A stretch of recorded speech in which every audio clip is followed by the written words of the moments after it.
few weeks, and then the trustees are scheduled to vote on something on November 18th. So we have staff available to you. Remind staff that the green button on is when you want to speak, and off is red. We have, if anybody, I think everybody is plugged into the malt box, and we will go down the line now and let folks say their name. Maybe the trustees can give context to where your district is in physical location, and introductions of titles from our other staff panelists. So my name is Amber Ellens. I currently serve the board as their secretary, and my elected district is District 5, which is generally the Austin High feeder pattern schools. Just so everyone knows, we have the fewest number of schools in my area. So Cindy Anderson, currently serving as Vice President of the Board. I'm also Place 8, which is an at-large position, meaning I don't have a specific geographical district. I have all of AISD. Geronimo Rodriguez, I serve as the District 6 trustee in South Austin, and I serve my board colleagues as the President of the Austin Independent School District Board of Trustees. Paul Cruz, Superintendent. Lisa Goodnow, Associate Superintendent for Academics and Social and Emotional Learning. Nicole Colley, Chief of Business and Operations. Matias Segura, Operations Officer. So we'll hear two opening statements from the President of the Board and the Superintendent, and we'll start with Mr. Rodriguez. Good afternoon. You know, the school changes are part of our journey about ensuring every Austin child gets a good education and that every Austin school is a good school. And this is about equity and opportunity and overcoming a long history of inequities. This community 2 years ago supported a $1 billion bond package to reinvent the urban school experience with new modernized schools. In June of this year, this board voted to support the largest pay increase for our teachers and all of our staff, double what the minimum that the state legislature had required. And now we're looking at equity in our academic programs, and I think that's the next step as we accept the recommendations from the superintendent and administration, and that'll be over the next 3 months a discussion, a dialogue around these issues, and we look forward to having that dialogue with our colleagues on the board. And I want to turn it over to Dr. Cruz to talk about specifics on the school changes. Thank you, President Rodriguez. I do want to thank the board members, our board officers who are here, and all board members to set that direction and leadership about being bold, about addressing systemic inequities that have existed over time. People have been asking, where's the plan? Where are the options? Where's the plan? Well, here's the plan and here are the options. It's not yet at a recommendation. Right now is a time for dialogue, discourse, but we need to have something to respond to. Absolutely we do. This is still about access and opportunity for all Austin's children. It's all of them. All means all. We're going to stay true to that. There are issues that we need to address. Pleased with the successes that we've had, but we know we all need to do more. And this plan proposes some changes, proposes some options for us to consider. Now's the time for dialogue and discourse, but here's the plan. It's also important to recognize that change is hard. We all get that. Also, I can assure you, the board, my team, who I commend for working so hard on this plan, we're all trying to do the right thing. I understand change is hard. We're all doing the right thing for all of our students. It's very complex. It's very involved. But I welcome the dialogue and the discourse to make sure we're coming together as Austin's community, as Austin's district, for all of Austin's students. And so for that, I do commend our leadership team, our board, to staying focused on the vision around access and opportunity for all Austin's children. I know one other thing. We can't look away. The option can't be status quo. The option cannot be business as usual. That's the option. We have to look at the changing context, We have to look at changing learning standards and expectations for students, face it head on, and then address it, and plan for those improvements. That's extremely important. Something that the board said, and that the leadership team was very true, is lead with the student outcome. What is this going to do for students? What is the outcome for Austin's students? So when you look at the plan where there are systemic issues around cultural proficiency for all individuals with the school district, from the board to all staff members. Why is that important?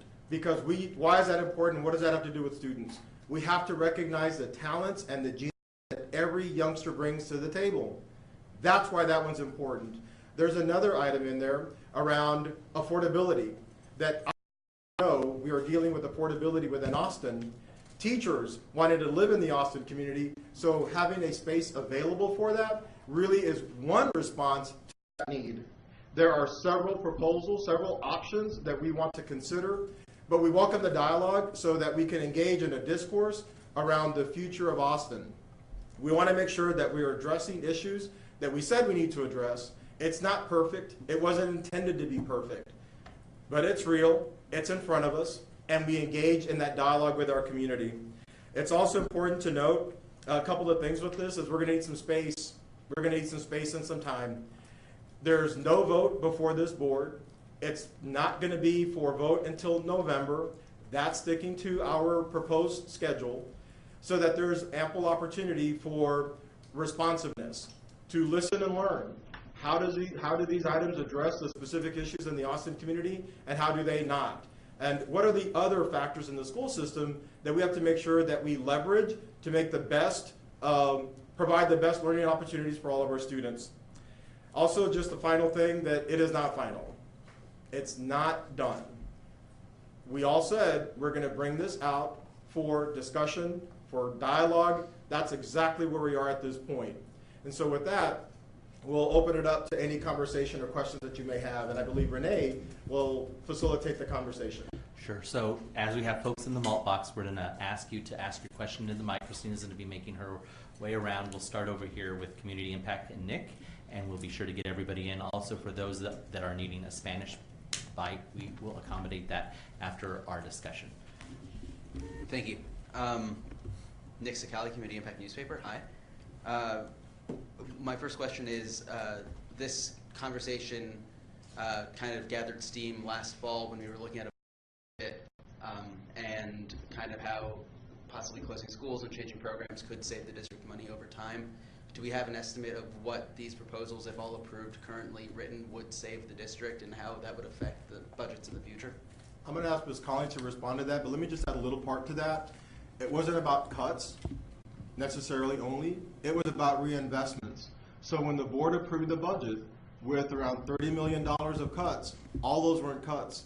It was about reinvestment, and that reinvestment was in our staff pay that Geronimo Rodriguez just alluded to, early literacy, and supporting campuses most in need. So part of it was about cuts. The bigger part was about how and where do we make reinvestments in making sure that all students excel. But Nicole? Hi. So, I mean, when we look at sort of the cumulative sort of possible realignments that we can make and also save in terms of taxpayer resources, we're looking at about $220 million worth of savings in deferred maintenance through some of these merging efforts or blending efforts with our communities. And then on the operational side, we're looking at about a $10 million that we can reallocate towards advancing some of these conversations with our communities. We know that we're going to have to reinvest these resources as a bridge to support some of the programming that we have on the table, as well as sort of to support some of the transition planning that will have to occur when our communities begin these dialogue. So we're not necessarily looking at this as a way to sort of solve bottom line gaps. We had a fairly hopeful and sort of progressive session in this last legislative actions, but we're nowhere near where we're not sort of flush, right? We know that the overall economy, we can anticipate some tightening, some possible recessions, and we don't know what's going to happen in the next legislative session. But what we're finding is that we're spread so thin that we don't have the kind of resources to really deepen and enhance the programs that many of our students need to address some of our inequities. And so in order to build capacity or resource capacity to do the kind of work that we want to do to strengthen our academic offerings, we kind of have to do this. It's a reallocation, or it's a reinvestment in a different way. Right now, a lot of these investments go into overhead and building costs. It doesn't add to the value of the school experience.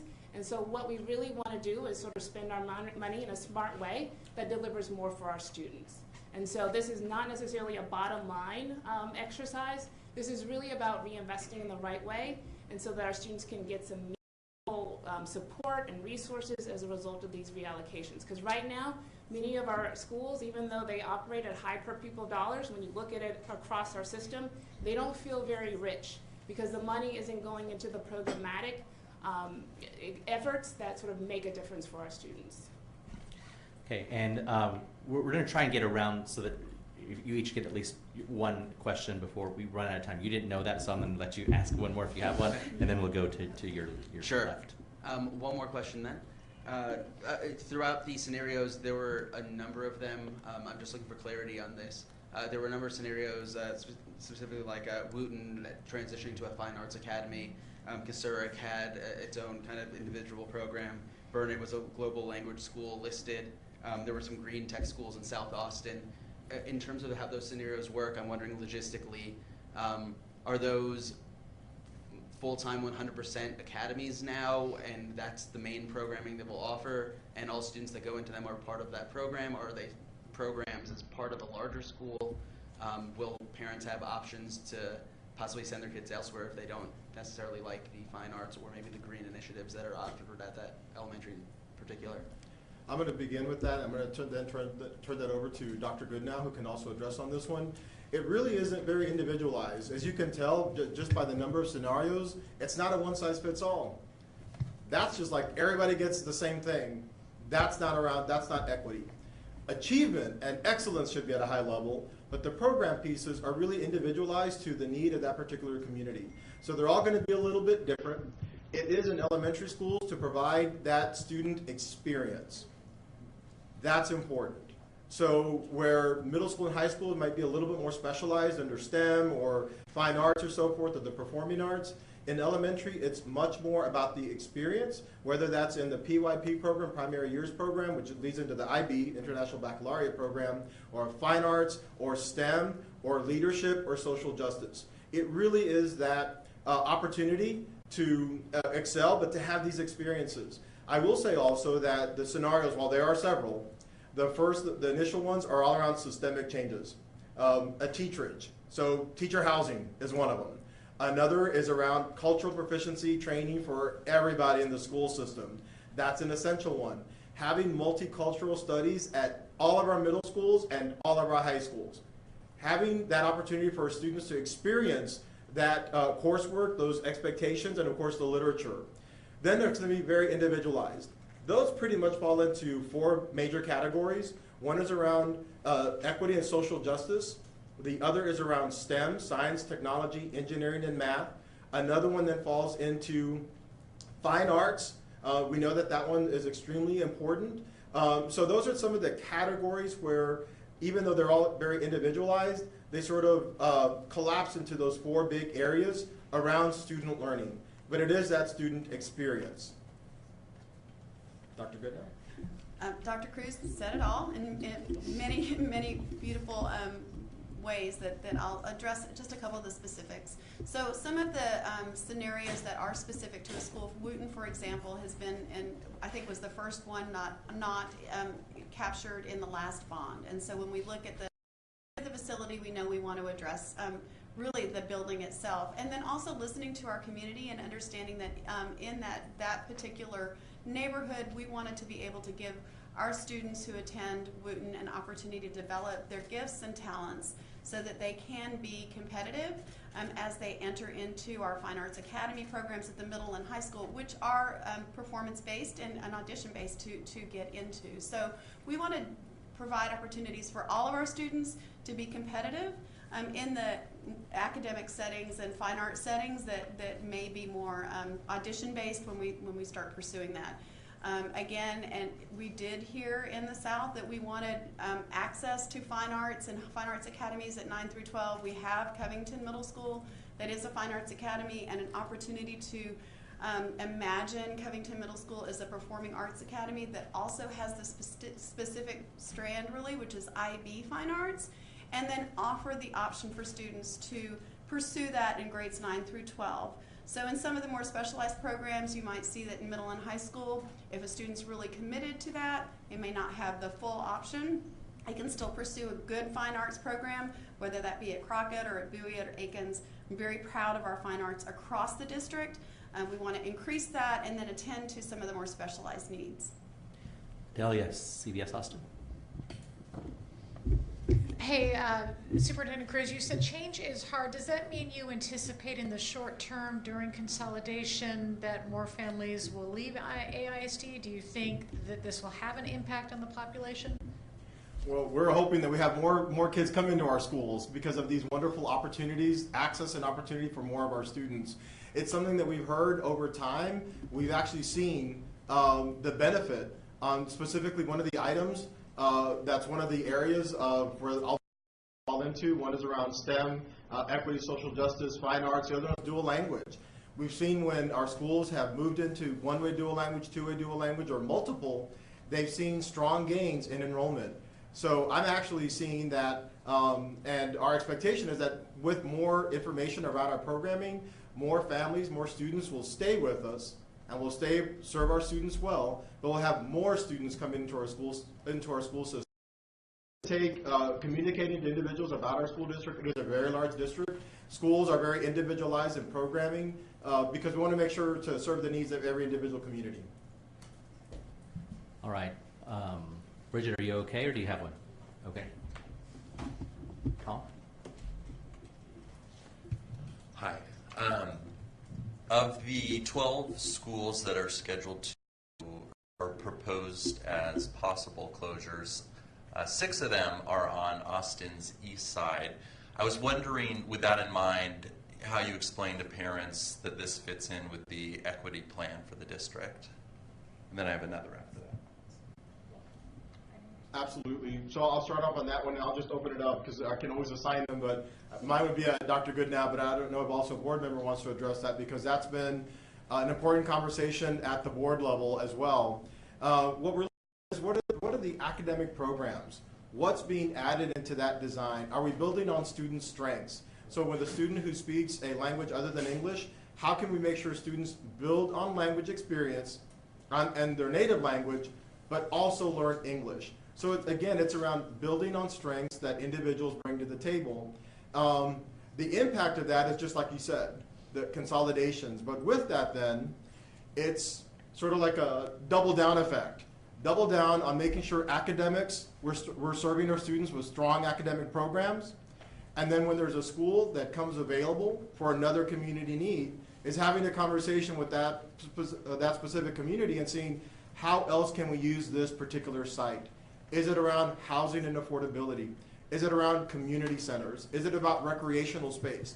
But it's at least about posing the question, what do we need? What can be? So that the schools and students get the strong academic foundation. Another school in the community then can serve a different purpose to serve another student need. Let me ask now, a board member would like to also address. Thank you, Dr. Cruz. I think one of the things that I appreciate about Dr. Cruz and the administration is that they are leading change, they're managing the change, they're not letting it happen to us. And what's really important about the equity question is, are we going to sit back and have a mindset of scarcity, meaning this is all we have, or are we going to have a mindset of abundance? And I think these school changes, which are leading by example around academic programs, are a way of managing that change, of addressing that change. You know, and I got to say, the question about equity is personal from my perspective. There are people in this room that look like me, and we were the exceptions to the rule growing up. I believe that if we are focused on academic programs that are focused on student achievement, student success, that kids like me growing up are the rule and not the exception. And I think that's really important in the mindset of where these proposals are coming. And I look forward to having our colleagues have that discussion, that dialogue between ourselves and with our community about what we really mean by equity and about student achievement, because we want good schools in every part of this community. And we have to acknowledge that has historically not been the case. And if we don't acknowledge the past and what's happened, there is no way we're going to be able to co-create the world that we want our kids to live in and be prepared for. Rebecca, do you have one, KB? So the 2017 bond was passed, and we went to get video of some of these schools, and outside there's promises for the schools that may be closed outside of these schools, and so people voted on this bond to make this happen, but then why is Austin ISD considering closing these schools?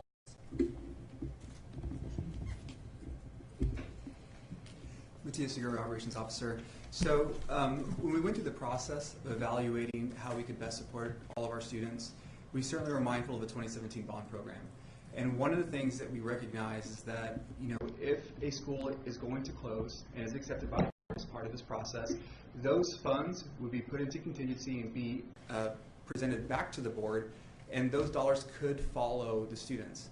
We certainly recognize that an improvement and a commitment to improve the facility is very, very important, but we also recognize that the dollars should follow the students. And so when you see these dollars, which we do represent in scenarios, whether it's 500,000 to $1 million, our recommendation is ultimately going to be from administration is that goes back and reinvested back into the receiving school or to support nearby campuses as well.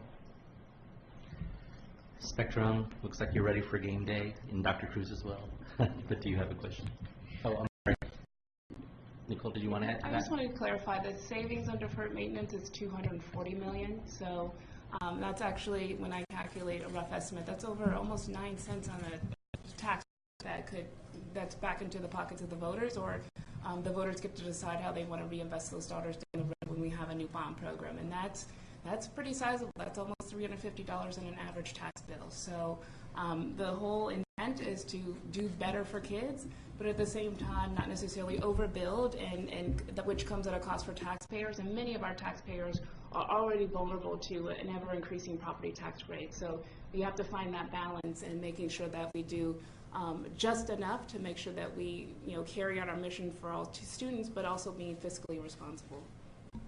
I want to just add to what Nicole just mentioned and Matthias, that keep in mind the initial facility master plan, 25-year facility master plan. Nothing's being done here in onesies. It's not just a 1 year or 2 year. This is long term.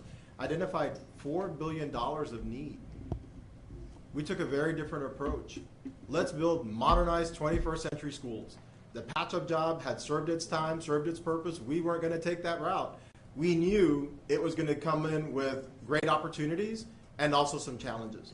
But we at least have to pose the question.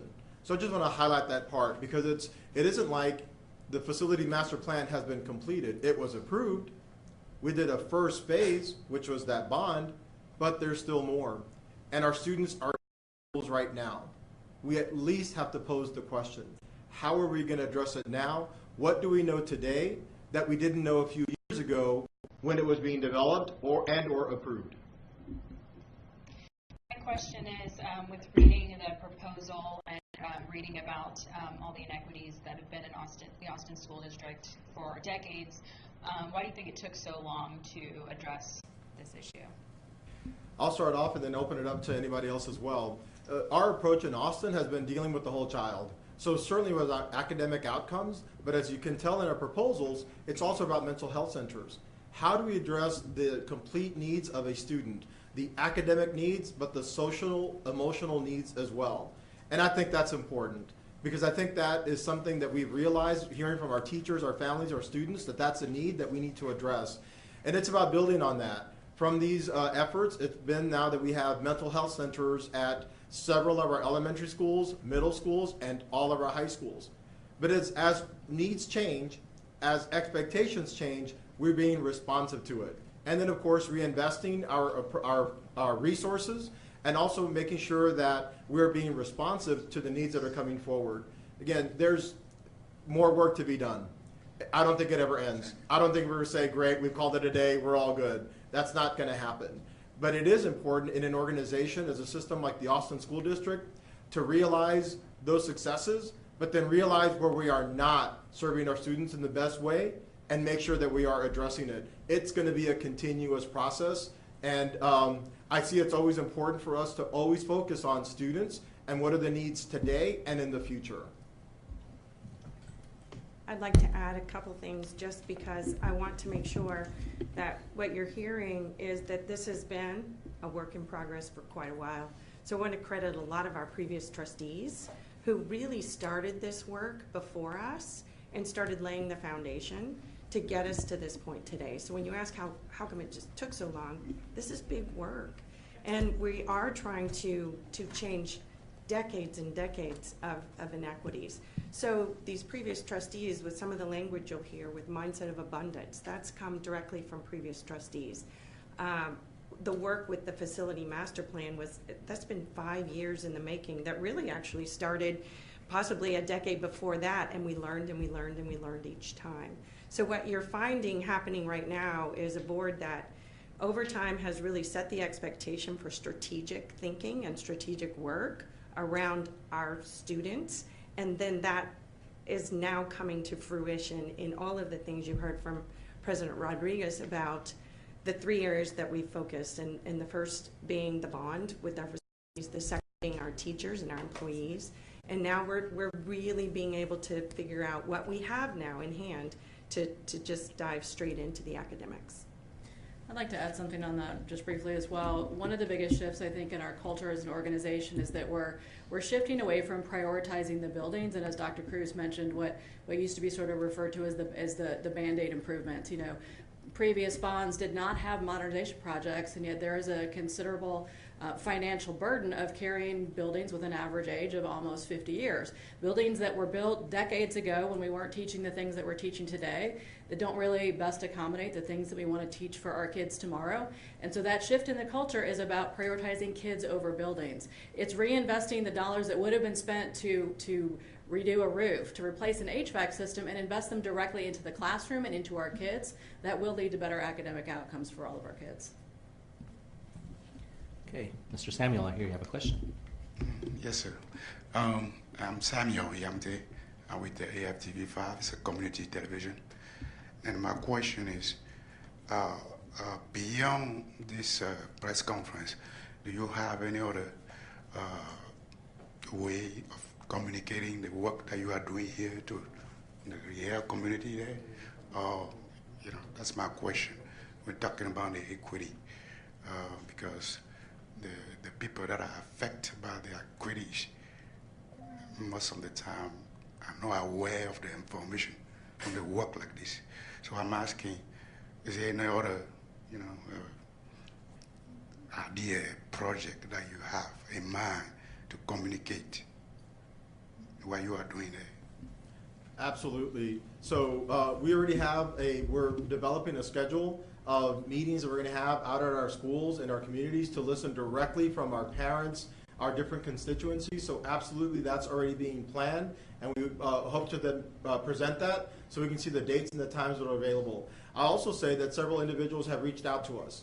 They want to know more, want to know the why. Why is this the best solution for this area?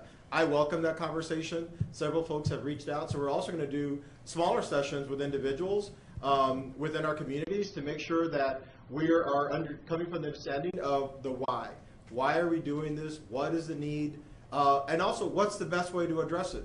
Like I said, it's a plan. These are options. It's not perfect.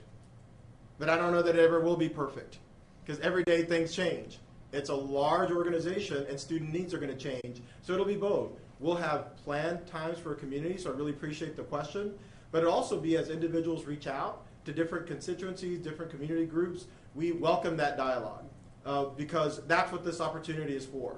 That's why the board didn't schedule a vote within 3 days. The vote is scheduled in November, so there's ample time for discussion. And keep in mind, this started sort of begins with the development of the facility master plan. And it's still around access and opportunity, trying to get as many kids as we can into the best learning spaces as fast as we can. And as Trustee Anderson mentioned, it's not just about the facility. It goes on inside the facility. That's why when folks have said, culture of efficiency, what does that have to do with the facility? When we look at teaching practices and pedagogy and fine arts, all that's about what's going to go on in the facility, and it's got to be both. I do believe that better learning spaces are better for our students, and we prioritize many of our communities that were most in need. We absolutely did, and we did that. It's also important what's going on in the campus, what's going on in the school, the interactions among teachers and students and parents, and that we're responsive to make sure that all of our kids have a great learning experience. I want to add just one thing to that. One of the other things that we're doing is we're partnering with other elected officials and community leaders that are hosting other conversations in the upcoming weeks and months, and are essentially collaborating in order to provide answers to questions, and essentially work. We share a lot of constituents. And so, we've intentionally reached out to them, they've intentionally reached out to us, and that's something that you also always haven't seen in politics in Austin.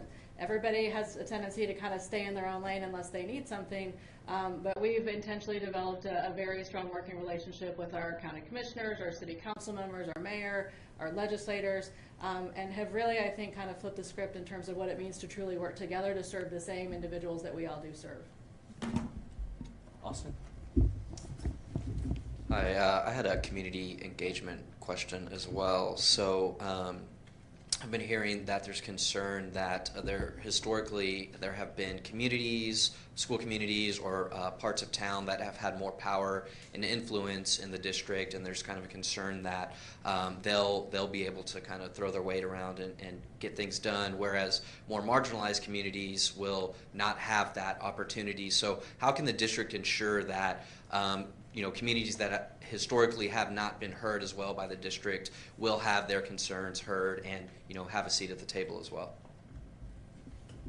Well, I'll start off by saying I'll then turn it to Renee, because we're going to go out there directly to meet directly with our families, our students, our teachers, and throughout the Austin school system to make sure that it doesn't just come in the form of a report, but it does come in the things that we've already done, the community conversations, think tanks, the work with the Fab Pack, the different committees that we already have, but then also going directly to impacted communities to make sure that we're talking about the why, that we're talking about parents' dreams and aspirations. Actually, just yesterday, I had a meeting with parents, specifically with actually Trustee Letitia Anderson's, some of the parents that she wanted me to engage in a dialogue, specifically with them, to understand dreams, aspirations, and how the work we're going to do is going to best serve all of our kids.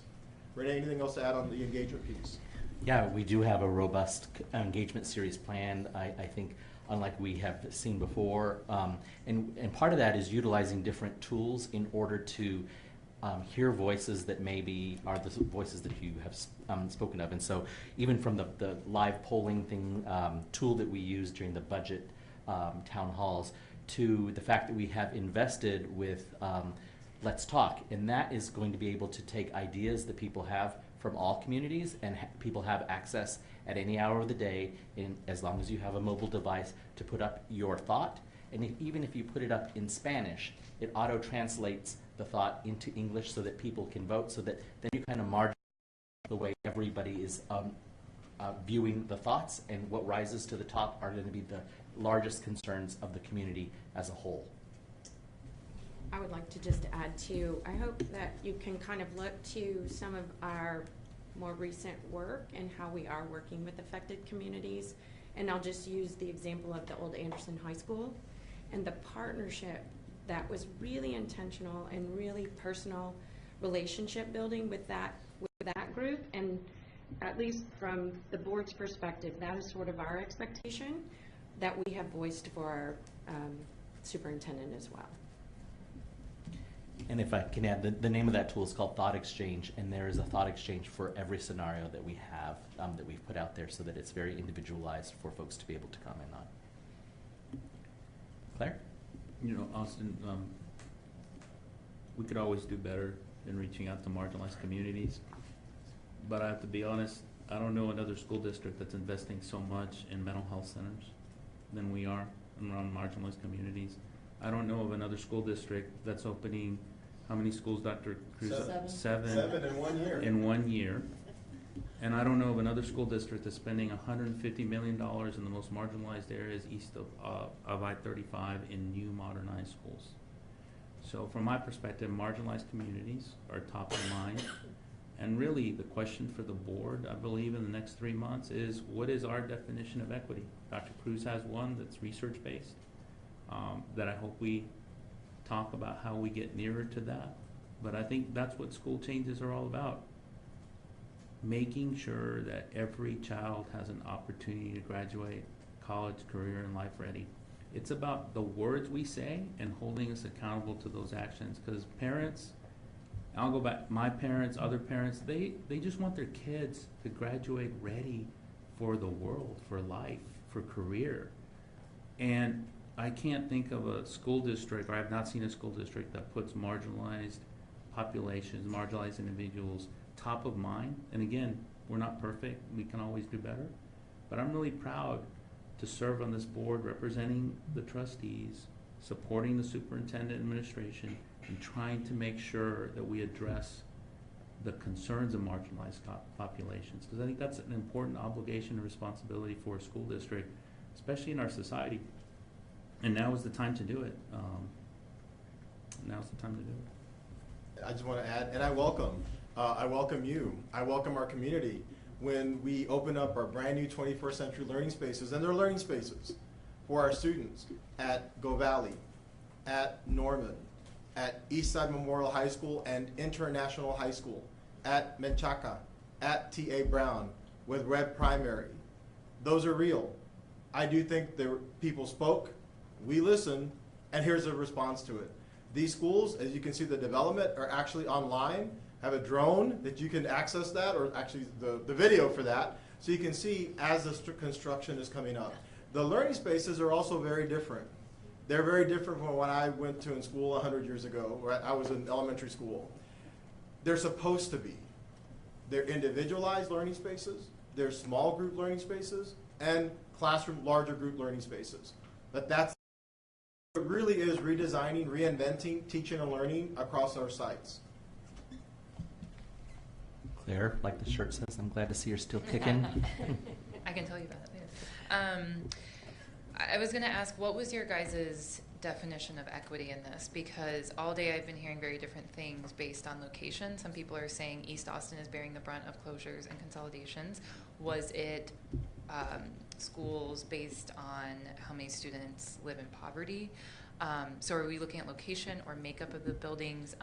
I've heard from a lot of people in East Austin that they understand why some of those schools need to close, but they feel when they zoomed out and looked at the big picture, their side of town is dealing with a lot of closures and consolidations, and then places in Northwest Austin, Southwest Austin are getting new programs and new things through the feeder patterns.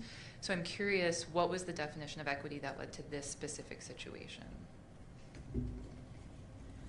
Well, I think what really drove us in our decision making, in addition to the data, right, was looking at how we can improve access and opportunity for our students in the programs. And that does include modernized spaces. It does mean that if we can concentrate resources by having a more healthy student body, you would have a music teacher and a PE teacher and a visual arts teacher in an elementary school, instead of having to go to maybe 3 elementary schools that might be kind of close and also under-resourced and the facilities not nearly what they could be in a more modern building. Instead, just staying in that one school community because there's more students to serve, so they're not having to travel. What we know is that if we can address the equity issue by putting the very best teachers in front of our students every single day, and ensuring that students are engaged in lively learning experiences and getting to move and dance. And then again, another definition of bullet of our equity definition is cultivating the gifts and talents of every student. And so if we can do that by realizing savings and investing in teachers, investing in resources, investing in modernized spaces, and investing in our students, then we are interrupting practices that have held students back. And a follow, oh yeah, did you And I'd also add that, as we're modernizing and rebuilding buildings, we're rebuilding trust, and we know that there's been some woefully unaddressed gaps in our schools on the east side, including the physical conditions. So that was something that we wanted to cure with this exercise, along with the academic strengthening that we've layered into this whole sort of comprehensive solution around this. But there's a data piece to it, right? I mean, most of the schools, when you look at just numbers of schools, are concentrated in those areas. So, of course, when you look proportionally, they're going to be more affected by some of these changes. When you have more schools, they're going to be more impacted. Whereas other districts across district-wide has less schools in those areas. And then we feel like we've casted a wide net. We've gone where we could, where there was opportunity. Certainly, we don't want to adversely affect students for the purposes of having equal treatment, because we know equal treatment doesn't necessarily mean equity, right? And so the equity lens was sort of, there was many different factors in consideration in terms of access and improving academic environment, improving physical environment, because we know that some of our kiddos in some of our low SES areas suffer from indoor air quality issues, just all the sort of health effects of being in subpar buildings. And so we wanted to strongly address that. I know that in my time in DC, when we've rebuilt schools, it's dramatically changed the learning experience.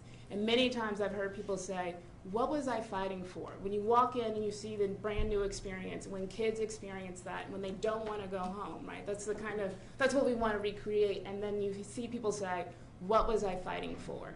And so that was really a strong tenement. We wanted to improve academics. We didn't want to make kids worse off, and we wanted to improve the physical conditions and learning access. And there were really a number of different factors, and each scenario is sort of a little bit different in terms of what were really the criteria that sort of allowed that one to leap to the top of the list. And so, one example may be when you're trying to expand hours that work better for single parents, parents with second shift jobs, grandparents raising kids. The fact that our after school program and the time that you're able to drop your child off in the morning was not really conducive, and we actually lost a number of families to charter schools specifically for that reason, that we were not competitive in that way. But when you have schools that only have, say, 100 kids or 150 kids, you can understand that lack of economies of scale makes it very challenging to offer a 6 a.m. to 6:30 p.m. robust before and after school care program. Another example has to do with professional learning communities for teachers. When you only have one teacher per grade level, you don't have that collaborative partnership between teachers that are all teaching the same groups of kids, and that development that works as well for the teachers as it does for kids. Or even in the example of a dual language model, where the best research shows that you have a cohort of native English speakers and native Spanish speakers, and some of the programs simply don't have that. And so while facilities were certainly a factor in many cases, because we have facilities that aren't just in poor shape, but that have significant site limitations or are unable to be modernized in the way that we prioritize that as a district.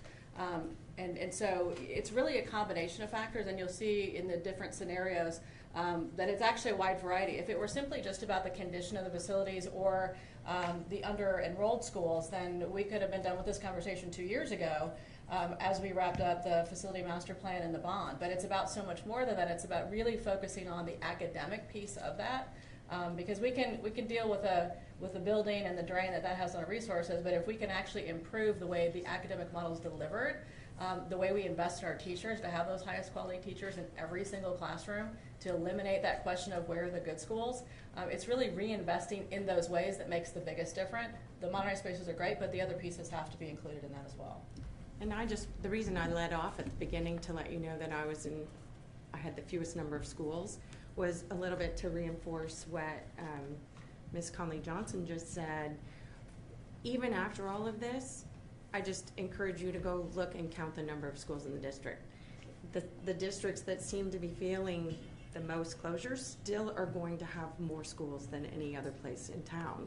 So to her point, I mean, it's a ratio kind of situation, but also that's, those schools are close together, so you can still maintain neighborhood feels if there are consolidations. Okay, we have gone a good 45 minutes plus, and I want to be able to allow time for Spanish to keep us at an hour. Be mindful of your time as well as ours. But before we go to Spanish, I would like to offer up some closing remarks from our superintendent. Or do we want to go ahead and do the Spanish now? Podemos hablar español ahorita porque estamos todos aquí, ¿verdad? Porque si terminamos, todos se van y no tienen nadie aquí para platicar. Exactamente. Bueno, mi pregunta... Porque it's about equity, ¿verdad? Sí. Equidad, sobre todo. Mi pregunta... And Spanglish, apparently, right? It is about Spanglish too, ¿verdad? Pero ahí me entienden todo, ¿verdad? Bueno, superintendente, prácticamente la mayoría obviamente de estas escuelas que se van a cerrar se encuentran al este de Austin. ¿Por qué se decidió esto? ¿De qué manera va a afectar positiva o negativamente a las familias hispanas, que son las de mayor necesidad económica y también afroamericanas? Y también, ¿qué otras opciones tienen? Obviamente van a seguir contando con servicio de transporte si se llega a cambiar o modificar esta escuela con otros que se van a implementar, ¿es cierto? Pues para empezar es por la oportunidad para todos los estudiantes.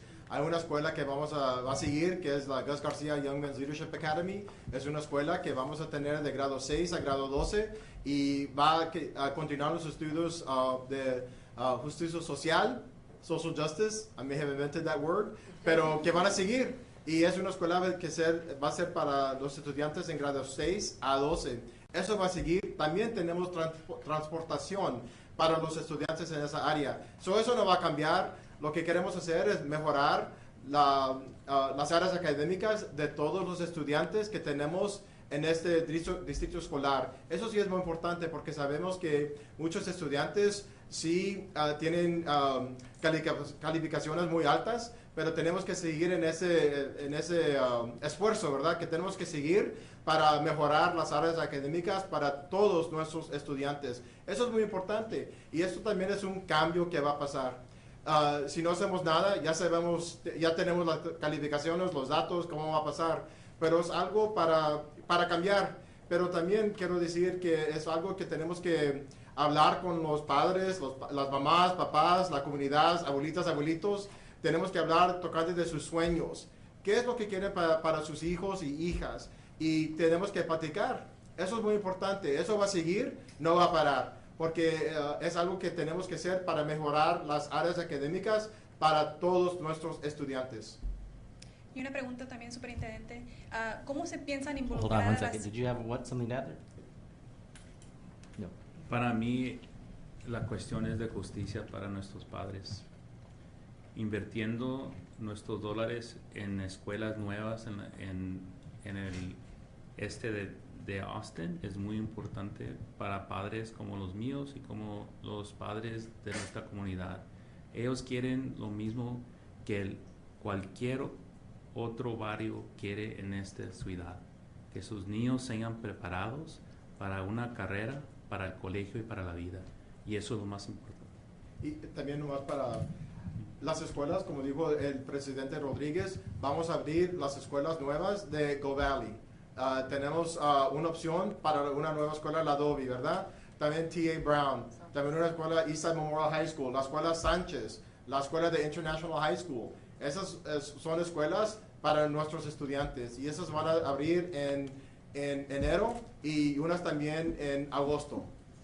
Y superintendente, habló de involucrar a la comunidad hispana. ¿Cómo lo piensan hacer? Porque hablando con algunos padres no están muy enterados y quizá no saben ni siquiera dónde están las oficinas donde pueden ellos venir y hablar. ¿Cómo piensan llegar a esa comunidad en español también con ellos? Pues muchas gracias por la pregunta, porque vamos a estar en la comunidad.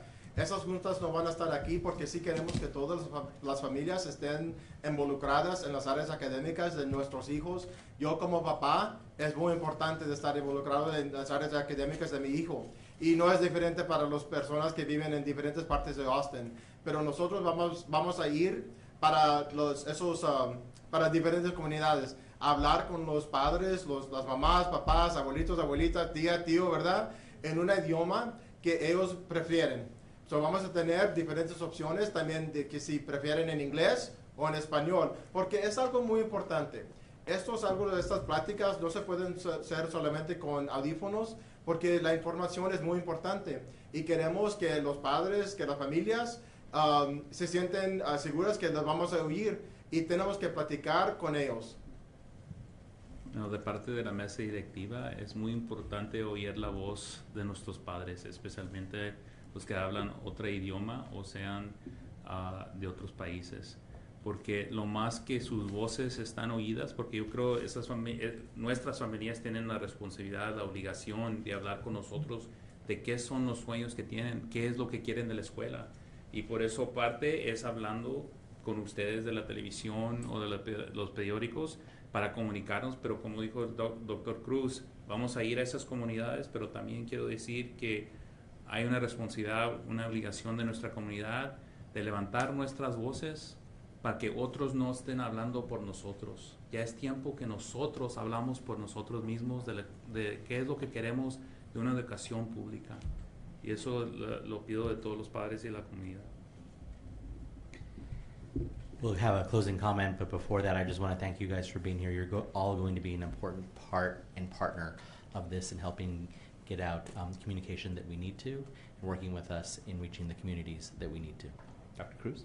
Thanks, Renee. So just want to highlight, and then I'll turn this over to President Rodriguez. It is around access and opportunity for all of our students. It's going to look different. It's supposed to. It needs to be different because it's around equity for all of our students, making sure that we're serving our students in the best way for them. And it's also long-term. It's strategic. This is the time for the space, for dialogue, for conversation, to talk about what things are moving in the right direction as far as these proposals, these options, and what's not, and what we can modify. So this is the space and this is the time to engage in that type of dialogue and discourse. We all want what's better for our students, for Austin. We all do. It's never going to be perfect as a perfect plan, but we need to start somewhere.